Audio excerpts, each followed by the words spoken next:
Hello and welcome to Cromwell Valley Park. I'm Ranger Kirk, and we're going to talk about the woodland and field hazards that you may encounter when you're out here, especially if you're out here on a night foray. There's a few things you need to think about and to watch for.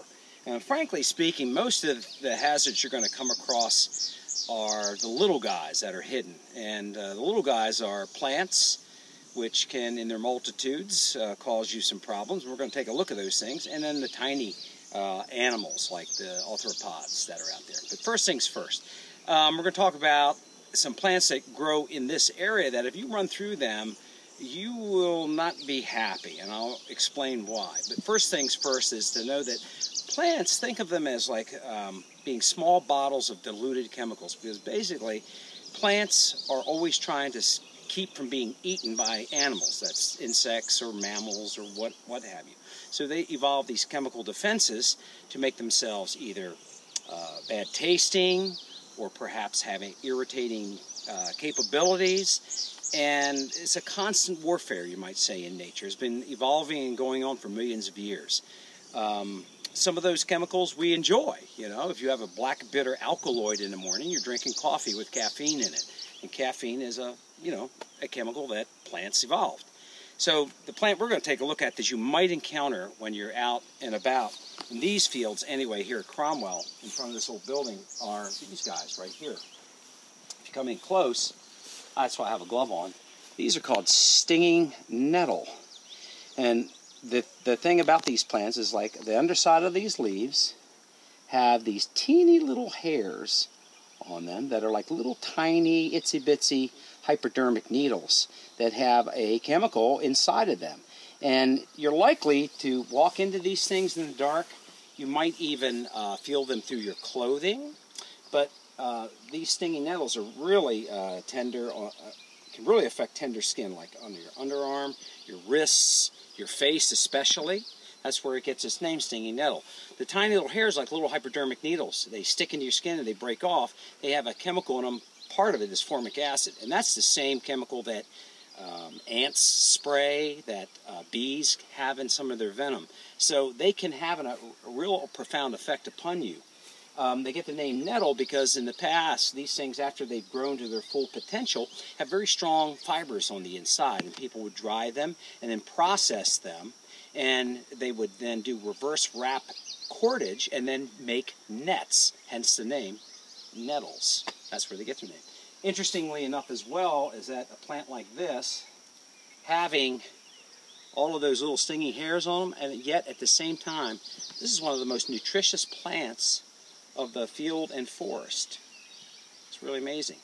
So although they can sting you, if you boil them in water, that removes all their stinging properties, and they become like a very nutritious spinach that you can eat. How about that? But don't do it unless you've rubbed off the stingy hairs. The one plant that can help you after running through a patch of these would be jewelweed. Here's a film clip of me picking some jewelweed, which is the perfect antidote to being stung by stinging nettle. You crush it, you get its juices going, just like you would aloe, and you rub it on the affected area.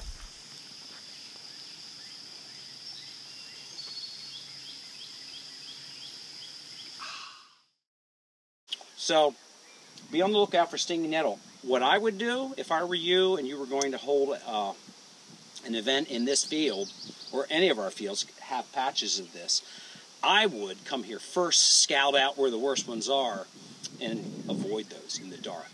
So, let's take a look at some other plants. Well, here we are in the woods, and we're here for one of the more infamous plants that are out there. Interesting part of it is that this plant, and we're going to see next, and you might see it right here on this tree, is a member of the cashew family. Can you believe that? So it's related to it. That's our friend, poison ivy, right here. Through leaves of three, let them be. Well, you might be thinking, well, you're touching it. Well, that's true. But the skin on the bottom of your hand is pretty tough. And I've done this before. Generally speaking, the poison ivy we have two varieties of it. We have one variety that grows kind of as a shrub up from the ground.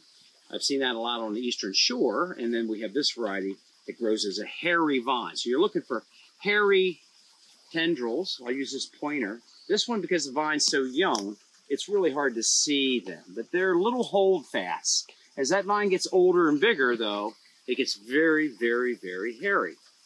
The active ingredient inside of poison ivy is something called urushiol. And what it is a oil, so it's kind of a resiny substance. And you would use, if you know that you've touched this or it's touched your legs or your arm, you would want to wash with soap and water. What happens is an allergic reaction. And people can be fairly severely, have a severe reaction to this. We know that Native Americans in the East used to torture their prisoners by actually burning poison ivy and marching their captives through the smoke. And because it's an oil, it would, atomize in the air, and people would breathe it in. It would get all over them. It was horrible torture. But cashews are of the same plant. So in the Amazon, you can't, if you touch a cashew apple, because they grow out of the bottom, the cashew itself, that could give you a dermatitis, just like this would. So any cashew you've ever eaten is always roasted, and that dissipates the irritating effects that the oils that cashews have in it. This plant is a native to the United States, and people say, well, what good is it? Well, it feeds about 7 different species of woodpeckers. So it's really a good plant. You just need to learn to avoid it. If you're doing exercises here in this forest at night in the dark, you got to be thinking about that, because you can really get a pretty severe reaction to it if you have delicate skin. This has causes bubbles and boils and such. You can't get poison ivy from somebody else by touching those bubbles on their skin. That just has lymphatic fluids, and it does not have that. Now, if they were walking through it, and if you're walking through it with your boots on, and you crush a lot of this, and the oil's all over your shoes, you absolutely can get it by touching your shoes, taking them off. So those are things to consider. But a solution of soap and water would help in removing that. And your clothing, just throw it in the wash. So interesting plant, and it's everywhere here in the East. Let's go to another location. So we're in another section of Cromwell Valley Park. Let's go take a look at another vine. We just saw poison ivy in the other segment. This one's called Virginia Creeper. So here it is growing on the side of the tree, and it can get to be larger, much larger. It has holdfasts, like the hair on the poison ivy that you could see before. This is a different version of that. It's kind of hard to see here. They're more like little teensy tiny fingers hanging on to it. But as the vine gets bigger, there's more of them, and it can appear to be hairy. Anyway, the difference is that with poison ivy, leaves of 3, let them be, and this one is leaves of 5, stay alive. So it's actually a compound leaf, 1, 2, 3, 5 leaflets. So that's a good way to identify it. This plant has been known to cause some poisoning in people. When it gets larger and it flowers, it produces a blue fruit, and kids have eaten the fruit and gotten themselves very, very sick. People who have very delicate skin have sometimes, when they've bruised this or they were gardening and were pulling this off, they've also gotten like a contact dermatitis from it. The active chemical in this plant is called calcium oxalate, and it's a very irritating chemical that is found in Jack in the Pulpit, Dieffenbachia, which is Jack in the Pulpit is a native plant. Dieffenbachia is the kind of thing you would see in a pot in the mall.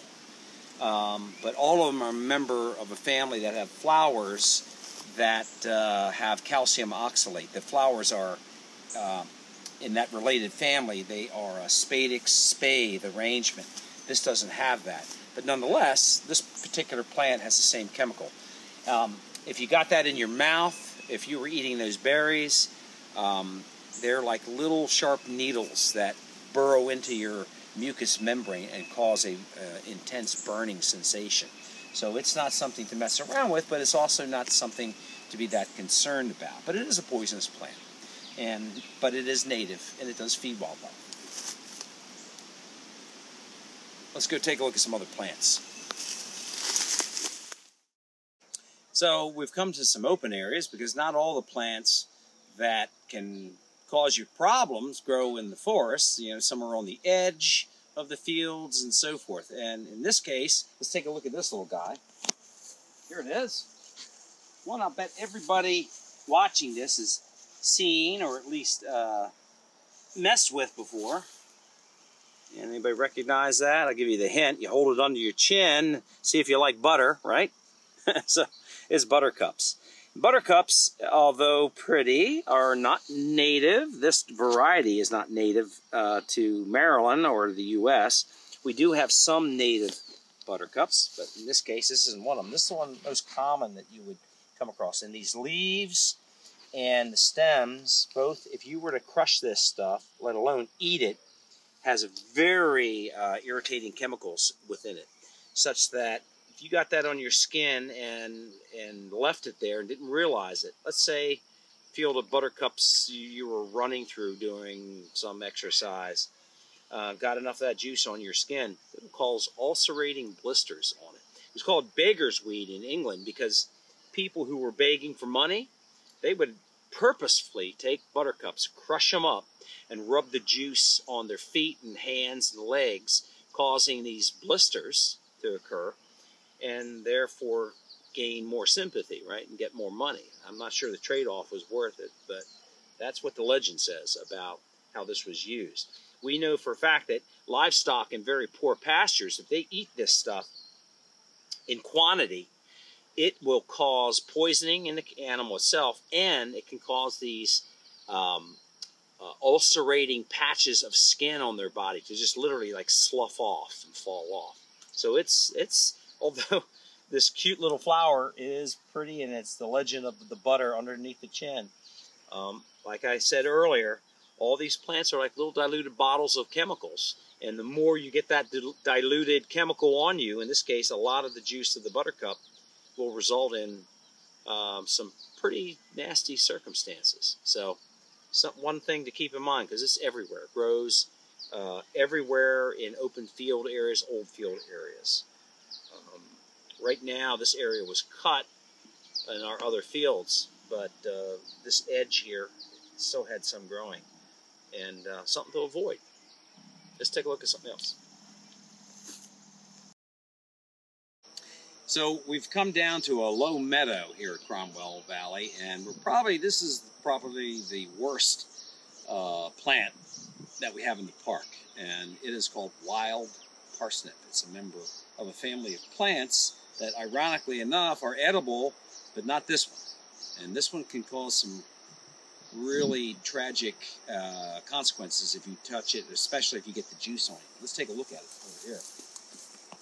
So this is spreading and growing, and we need to deal with this stuff.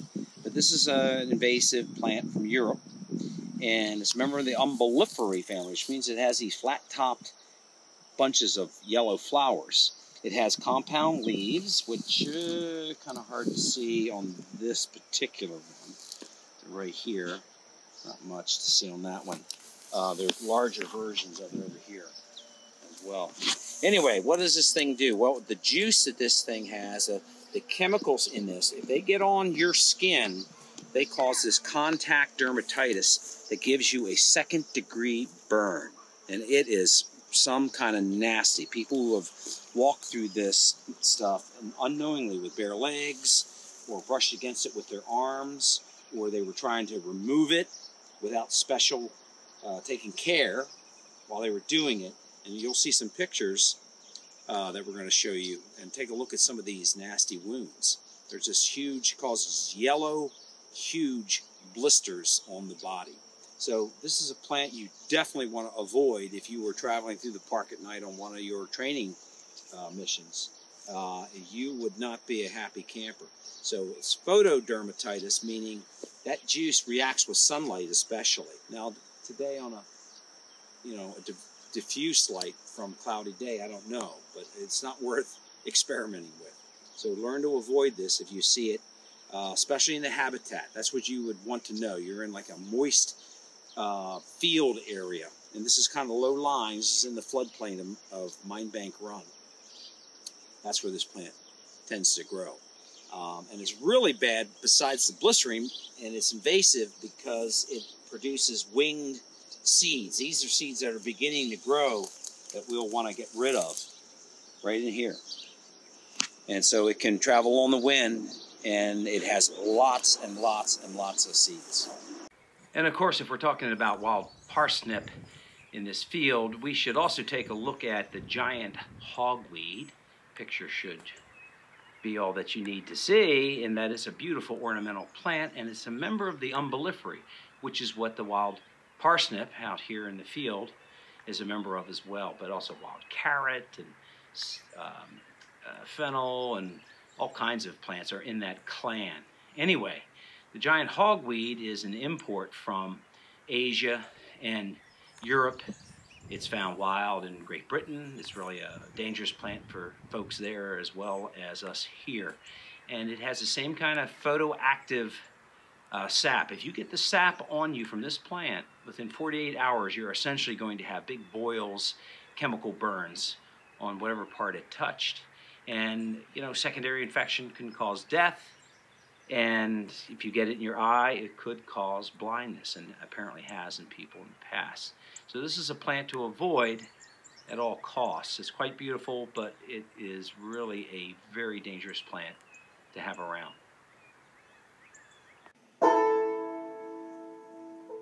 So we're going to talk a little bit about arachnids, and then we're going to see some pictures of these animals that you should be aware of when you're out and about, especially in the fields and the woods here. What is an arachnid? Arachnids basically are mites, spiders, scorpions.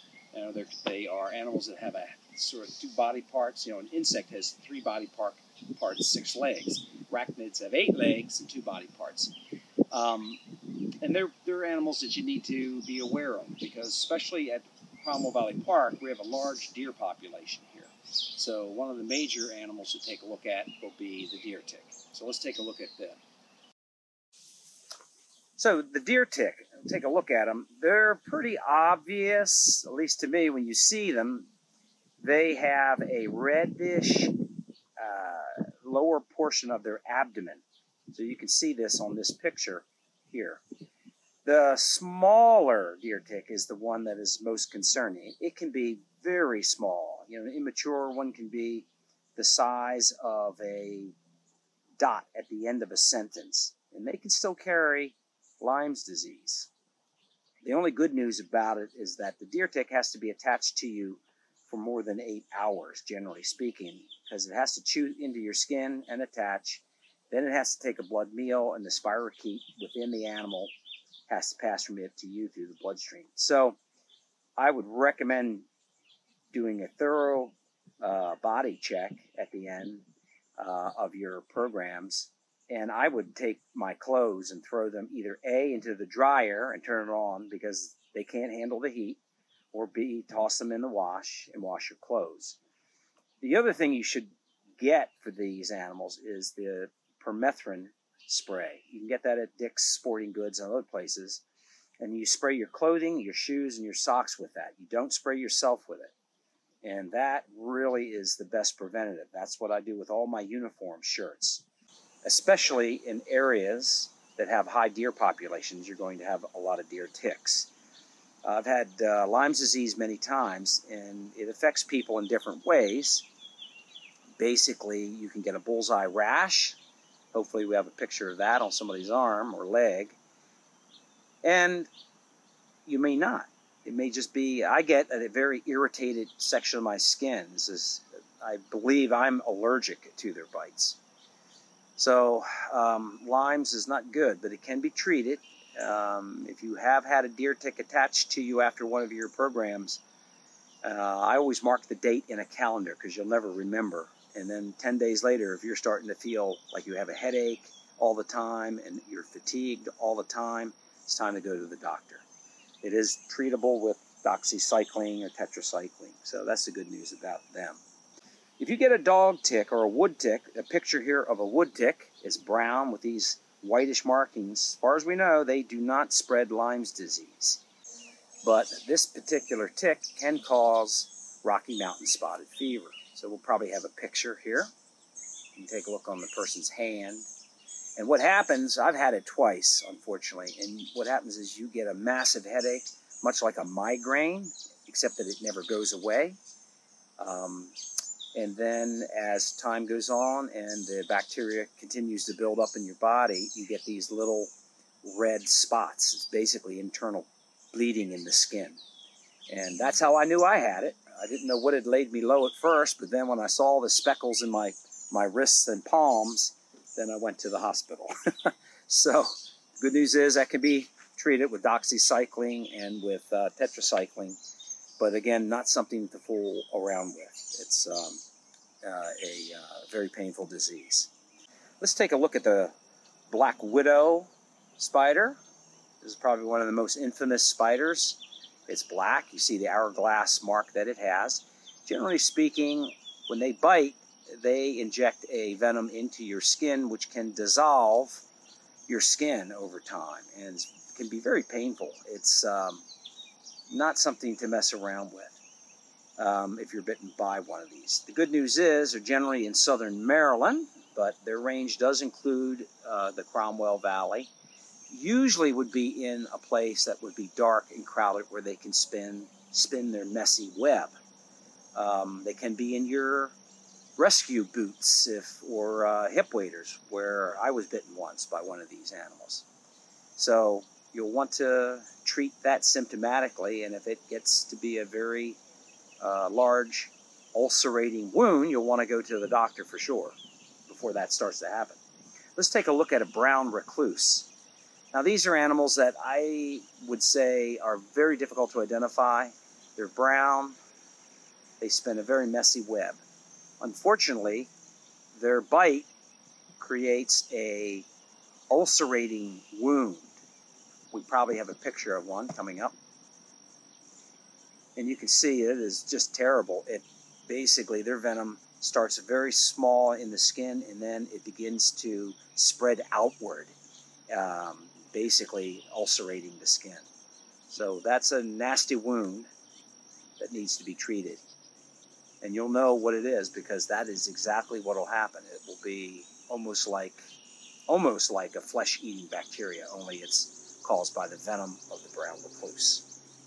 And last but not least, we should talk about the scourge of the fields and forests, as far as I'm concerned, and that is our friend the chigger. They can be found in tall grass, they can be found in leaves, never sit in a wood pile, never sit in old wood chips, because you're going to be, or sitting on a log, especially if you are on the coastal plain of Maryland. What the chigger does is, it takes our skin cells. That's what it wants. It wants just a snack of them, which I wouldn't begrudge the animal, except what he does is he takes one of our skin cells and they basically turns it into a tube, more or less a straw, and he then injects his saliva down this tube, which then dissolves our skin cells, which he then slurps up and then eventually drops away. Now, in the old days, I remember my parents saying, "Oh, you have chigger bites," because you would get these welts and they have this intense itching. And it's the result of the jigger's saliva that is so irritating to most human skin. Not everybody actually suffers from that, but most people do. And the old way of treating it, they thought the animal had burrowed into your skin, and so they put a dab of nail polish on the spot. Well, that doesn't do anything except make you colorful. What can you do about it? Well, unfortunately, the structure, it's called a stylosome. That's what the scientific word for it, made from your own skin with the jigger's saliva, that is the irritant. There's not much you can do. Most people, like myself, I'll use a scrubbing rag, and it's not until you had abraded away your skin where that structure is in your skin. The best treatment that I have used is either straight up ammonia, and you put a dab of that on the jigger bite after you've done your scraping, or you can get these after itch or after bite preparations at the store. But if you look carefully at the ingredients, guess what you'll see? Ammonia. That's exactly what it is. So the chigger is something that is really tricky because they can be locally abundant, or they can not even be found in the area. But we have them here, and just be aware, if you get welts on your body that have an intense itch, and by the way, the welts get larger and larger the more you scratch them, then you'll know you have a jigger bite. And there's nothing much you can do. It takes 10 days to 2 weeks for that to stop itching. So be on the lookout. So we've changed locations so you can see one of the most important creatures, at least to humans, and that would be the honeybee. So this segment is going to be about insects in general to worry about. Should you worry about honeybees? Well, not in an apiary like this. This is under a controlled circumstance. But honeybees do occur in the hollow trees in the area, and if trees fall to the ground, you could inadvertently stumble upon them. That was more of the case back in the 1980s, 1990s. Now with various diseases that have been affecting honeybees, we don't have as many of them for that to happen. But you could run across Africanized bees. That would be very rare, but I have had that happen with me before. Honeybees sting. Their stinger is barbed like a harpoon, so when it goes into your skin, she can generally only sting you once. Interestingly enough, honeybees, the workers, are the only ones who have the stinger, besides the queen has that. Honeybees can sting multiple times if they're stinging another insect or something else, but it's something about humans' rubbery skin that barb sticks in, and when she pulls away, it tears part of her intestines out, and the honeybee flies off. It dies, but little muscles are attached to that harpoon that's sticking in your skin. So the best thing to do is take a fingernail or a edge of a knife blade that you could scrape away. If you try to grab the stinger and pull it out, you're likely to squeeze the remaining venom that's in the venom sac that's attached to that harpoon in your skin and squeeze that into your body. Most people, it causes a red welt, and it hurts. It has formic acid and other chemicals in it. But all the stinging insects have different venoms, matter of fact. If you're allergic to honeybees, you might not be allergic to yellow jackets or wasps or hornets. And likewise, if you're allergic to them, the worst thing is anaphylactic shock. So I would say that if you're out in these fields or in these forests doing these exercises, that you should probably carry an EpiPen, or at least know if you're allergic. I mean, I would think most of your people would know that in advance. But if not, have one as an emergency pen. So honeybees are mankind's most beneficial insect because, you know, we get honey, we get pollination, which is probably the most important part of what honeybees do for us. So really, they don't even know that I'm sitting here. They're not really a danger when you're with these hives at all. But it's when you stumble across one accidentally in the woods that it might be a problem. So, in my opinion, one of the more dangerous things you're going to be dealing with when you're in the park, dangerous because, frankly, thousands of people die every year in the United States when they come in contact with these creatures, and that's called the yellow jacket. And basically, well, let's take a look. Most of the time, the yellow jacket colony is underground. Now, what they do is they build a paper nest. Sometimes it emerges above ground, but I'd say 90% of the time it does not. And so what happens is you'll have a column of people like your company walking through the forest. Next thing you know, person number one steps on the nest. They don't get hit. Person number two probably doesn't get hit. I guarantee 3, 4, and 5, it's at that point they're blowing up out of the ground. So they can sting multiple times. They have a different toxin or a venom than the honeybee. And so it's really serious. We've had children that were stung 15 or more times before, and they'll climb under every nook and cranny of your clothing. Even if you're wearing heavy protective clothing, they're going to find a way in there, more than likely. So now this is a representation, but still. Yellow jacket nests can be round like this. They generally are. I've seen them a few times underneath eaves, but most of the time they're going to be underground, completely buried. It's basically, you can see, paper combs on the inside. And these are really, you know, animals that in some ways do us a favor. I mean, they eat pests that are out in the forest that bother our crops because they have to capture these things. They sting them. They bring these morsels of food back to feed the young that are in these nests. They start really small, but as the queen lays more eggs, then the workers take over.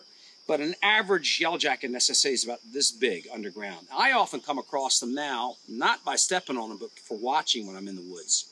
But if you're here at night, it's going to be tricky. And I look for, they keep their openings pretty clear. And they tend to be in open areas, but not always. They're in the deep woodlands. They can be right next to somebody's steps. Nobody even knows about it outside their house until somebody gets too close or steps on the nest. Or when I'm out in the woods, I'll see paper strewn out all over the ground. Raccoon or a possum got them. Or probably not a possum, raccoon or a skunk would have dug them up out of the ground to eat the larvae on the inside. So that's one of the more dangerous ones because they're hidden, they're underground, and it's literally like an organic landmine. So be on the lookout for those. We're constantly checking the roof line and everything else because if you look right here, come on in, is paper wasp nests. And that's where you're going to get nailed. Paper wasps have a very thin waist. They can be yellow with stripes. Often they're dark. It's a large family of insects. Generally not that aggressive, but still, they make paper and they make these paper cones without that round structure around them. So that's the difference. And they do like man-made structures, so you'll have to watch out when you're around critters like this. They generally will let you get even this close without coming off that nest to get you. But boy, if you touch it or somehow, you know, shake the structure, you're likely to get stung, especially if you put your hand on it. So if you were sitting on these benches that we have here in the Woodland Theater, which has an opening underneath, you know, there's a good possibility that the paper wasp will build a nest in those areas. So that's another animal to watch out for. So, obviously there's nothing in this, because if there were, I wouldn't be standing still. But we're going to see a couple of pictures of what these animals look like. But for a second, I'll show you. This is a hornet nest. These can be up high in trees. They can be low in trees. They can be in bushes. This one was in a bush. You can see all the twigs that are cut that are attached to it. And again, like the wasps and the other animals that build nests, the yellow jackets and so forth, these animals have cones, like you saw earlier, that are inside of this. We're probably going to see a cutaway, maybe right here next to me. And the bald-faced hornet gets his name from the white patch on his head. We'll have that you can see in the picture. And looking back at this, you can see different colors in the nest. See that? I know you don't really want to hear a ton of natural history, but I'll give you a little bit, is that these animals are paper makers. So they'll fly to the bark of this tree or some other shrub over here, even a building. And their mandibles, their jaw parts, are so strong they rasp up the wood material. They mix it with saliva and they replaster it in these layers. You can sort of see some of those layers right in there. And this nest gets bigger and bigger over the course of the year. Generally speaking, they get killed by frost in the early winter. The first frost generally get them. This insulating material, though, keeps them warm, you know, probably up, especially in Maryland, up till November or more. So the bald-faced hornet gets its name from that patch on his forehead that you can see in the picture, and they can sting multiple times. They're big animals, but they're very beneficial as well. I mean, I wouldn't go out of my way to go find and eradicate these nests. Just learn to avoid them. The other minor dangers that are out here in the forest that you might encounter, it would be stumbling against this animal. It's called the assassin bug. Some people also call it a wheel bug because of that thing that you can see on its thorax in the middle of the back. This is an animal that has a proboscis. That's that long thing in the front of his face. And what he does is, he doesn't actually, it is basically a bite, but it's like a straw. He sticks the straw into you, and then that's when you're going to feel the venom that he has. But that's his way of using his anatomy to get something to eat. He sticks that thing into another insect, generally injects it with chemicals that liquefy the inside of the animal, and then he slurps them up. For us, it simply hurts. Again, though, people with very sensitive skin who may have allergies, or any of your staff that may have that, you could end up with anaphylactic shock. So if someone is bitten mysteriously, it's just one bite, it might be an assassin bug. So it's an animal to avoid when you're out there. Let's take a look at a couple more animals that you're likely to come across, especially if you're in the park at night. And if you're walking through a spice bush thicket, as an example, you might come across this critter, especially when somebody yells out that they've been stung, but there's nothing flying around. Take a look at this. This is the saddleback caterpillar. And this guy has spikes at either end of that saddle, literally. It's quite a striking caterpillar, really. It's a member of the slug moth family because he has no real feet. It's kind of like this undulating pad. But more importantly, those little spines on each end are very sharp and are very poisonous and extremely irritating to human skin. So you watch out for him. This next one is the Io moth caterpillar. And you look at that thing, and it's a pretty caterpillar, but you see all those spiky hairs that the animal has. Those, again, are very sharp. They break off into your skin and are incredibly irritating and would be extremely painful. So, you know, it's just one of those things you may or may not stumble into. My opinion is you're not likely to come across that. You're more likely to come across the animal before we talked about the saddleback caterpillar. But look at this picture of it as an adult. It's a beautiful moth. Last but not least is the puss moth, and this thing is, in my opinion, very rare. It's an extremely hairy caterpillar that could be in some of the thickets that you're going through. But again, if you're wearing heavy and protective clothing, I don't think there's too much to worry about. If you have a headlamp and you see this hairy thing, I would not grab it. But it's kind of a nondescript moth. In your ramblings in the park, it's possible to come across the one venomous reptile that we have in Baltimore County, and that would be the eastern copperhead. The copperhead has basically an arrowhead-shaped head. It has butterfly pattern all down its back, and it's our pit viper. Gets its name for this pit that you can see in the picture right here. It's just below the eye, but behind the nostril, and that is a organ that they use to sense heat of their prey. They're mostly nocturnal, which is when you're going to be here in the park. So keep your mind out. Keep your eye out. The thing about them is they're not very aggressive, and that's the good news. I've had a naturalist friend who actually stepped on one once. He felt something squirming under his foot, and he looked down, and it was a copperhead. It didn't even bite him. I've stepped over one. I had kids shout, "Ranger Kirk, there's a copperhead!" And sure enough, I didn't even see the animal. And that's because they rely on this cryptic coloration they have, their cryptic camouflage, if you will. Serves them very, very well. One more anecdote. I remember I used to work at Oregon Ridge Nature Center, and there were a lot of copperheads in the area. And one autumn, a copperhead had crawled across the driveway entrance to the park. Well, that's where everybody came in and came out, and a child came running, "There's a snake out there." So I came out there. Well, sure enough, people had been walking by this thing and never saw it. But children did, because they're much more observant of things closer to the ground than we are. But it never even moved. I had a snake stick, and I just picked it up and moved it off to the side and went about its business. So that's the good news about them. Really, they use their venom primarily to get food. But if you're out in the woods, or if you're going to go near rock piles or wood piles or down logs, any place that's had a chance to collect some solar energy during the day, there's a possibility that a copperhead could be out there. We've got a pile of rock behind us here. Let's take a look at one. Get in here close, and look at this guy right here. Okay, There he is. So he's a member of the pit viper family. Just curled up in those rocks. Whoa, talking about curled up. I'm going to keep my stake stick here. Look at this. Right there. Okay, so you got to watch out for these guys. They are here. There's a presence of them in the park. But they're nothing really to worry about that much unless you literally pick one up or step on the thing.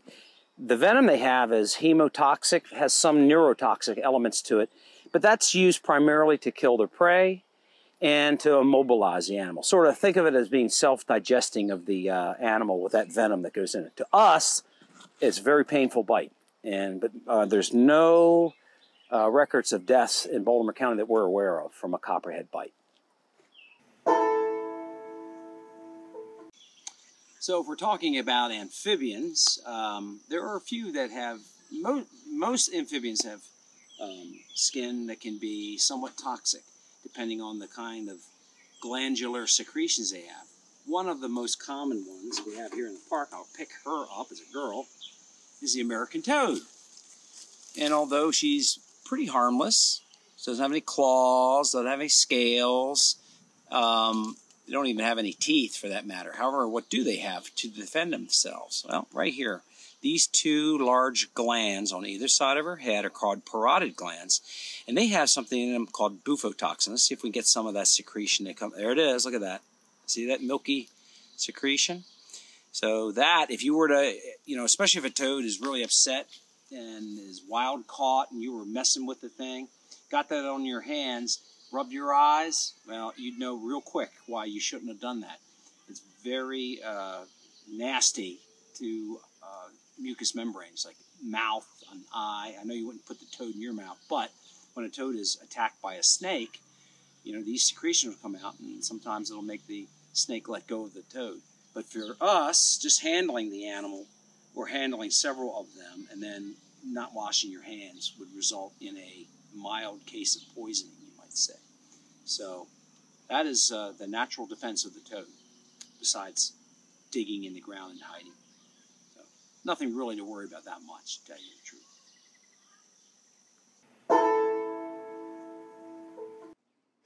So our last category of things to maybe watch out for when you're on this training in the dark at Cromwell Valley. Well, I know you're probably looking at that guy. Are there black bears in Baltimore County? Do we see them in this area? Yes, they do come down. Typically, a young juvenile bear who had been with his mom for 2 years, she kicks him out. Her third year going in, and then he's on his own. And a young bear like this might travel 200 miles from maybe his origins in Pennsylvania, following the Green Corridor. That's the Gunpowder River. Well, this park joins the Gunpowder River, and Loch Raven Reservoir is in that direction as crow flies. So there's plenty of territory for young bears to make it this far down. And occasionally they do. A black bear was spotted in northern Baltimore County just last week, as a matter of fact. So, but will you encounter these? It's very unlikely that you're going to. And they're very shy and retiring bears. They are. I had a bear in my backyard last fall, and when I turned on my spotlights, man, he looked like he had been stung by a bee. He was out of there. So they're very shy and nervous around people. And if you were to encounter one in the dark, they would take off. The only danger times are when an animal feels cornered. If it's a girl or a sow, and you got between her and the cubs, again, that would be unlikely. So I don't think you have too much to worry about with them. It's the smaller mammals that we have in the park as well. The fox is a shy and retiring canid that's generally active at night. You can see fox in the mornings, and once in a while you might encounter one in the afternoon, but mostly they're nighttime animals. They're going to take off from you. I guarantee it. Their sense of smell is so sensitive that they will not be challenging humans. Now, having said that, remember, all mammals can carry rabies, and rabies are your enemy. Let's have a dog and a cat, and they are the animals you need to worry about more, because there's more of these domestic and feral dogs and cats loose. The only dog yeah, the only mammal that ever bit me in my career has been a dog in the visitor center. So, again, you be mindful for that. Be mindful of that. But canids like this are very purposeful. They're heading. They're trying to use the least amount of energy so they can get something to eat. Foxes typically move in kind of lazy straight lines. They walk one foot behind the other when you see their tracks. And they're small. They specialize in eating small stuff. You know, mice are one of their favorites, rabbits, birds if they can get them, and eggs. They even eat vegetation on occasion. So it's not an animal you'd encounter. If you would encounter one of these in the dark and it starts to come towards you, that's probably not good. Or if you see it circling itself and circling, it's clearly sick and you'll want to leave that area. Raccoons, same way. This is one of our most abundant mammals that are nocturnal. And again, seen during the day is highly unusual for raccoons. Not that you can't. I've seen a few in the woods, but they were generally up in a tree sleeping on a branch. Generally speaking, these are nocturnal animals. Now, if you're going to be out here at night, it's possible that you'll come across a raccoon. I came across a possum last year in the dark, and it just ran up the tree right in front of me. So, again, there's not much to worry about if they're not sick, and sickness is the thing that you have no control over, you know. Since we've been talking about all these different mammals, we shouldn't forget the coyote. The coyote is absolutely prevalent in Baltimore County. There are sightings of them all over the place. We actually have a mounted specimen at the Oregon Ridge Nature Center. It was hit by a car all the way down by North Point State Park, which is basically in the Dundalk area. So they're all over. We have them here in the park. Should you be concerned about them? Not really. They will run from you. They are very secretive. They're very wary. And they eat small mammals mostly. I mean, once in a while, a pack of them might get a small deer, but in general, they are omnivorous and eat a little bit of everything. And the great bulk of their diet are small mammals and cats and small dogs, too, if they can catch them. So, but for humans, it's not something we need to worry about. If the coyote is sick with rabies, that would be a concern. And you would know that because the animal would be acting very strange, coming towards you, that sort of thing. But I can almost guarantee every coyote, if you encounter one in the park, will run away. Skunks, I think you know what they can do. They do have their famous, their infamous skunk spray can spray 15 feet. And if it hits you in the eyes, it can cause temporary blindness. It's really nasty. It's an amazing chemical, really. It's an amazing thing. They use it for defense. That's why they're boldly striped like this. They want to be seen. They want you to see them to avoid them. So avoid them if you do come across a skunk. It's going to be unlikely. They catch rabies. Yes, they get distemper. That's knocked their numbers way down. So once in a blue moon, you may come upon a skunk. Think about bats. Bats can be pretty good rabies vectors. Again, would they come after humans walking around? Usually not. That would be, if one did, it must have been clearly sick. And at that point, you have to get the post-exposure to rabies vaccine, which is very expensive.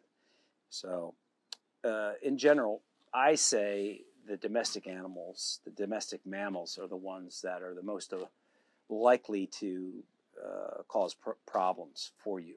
But really, I don't think you're going to have any issues with mammals here in the park.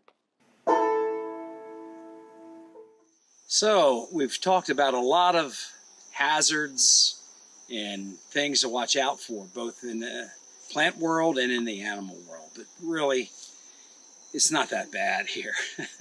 I mean, with a little common sense and a little preparation, you can be perfectly safe in any of your activities out here. You know, whether it's preparing your clothing or making sure that you have a shower when you've been out here, and whether you're looking around and being careful for, you know, yellow jacket nests underground or snakes, what have you. But in reality, you know, the forests and the fields are a wonderful place to learn and to experience nature. And for your training, it should be a really positive experience with just a little preparation. That's all you need to do. So we should head out to the woods. And I think I'm going to.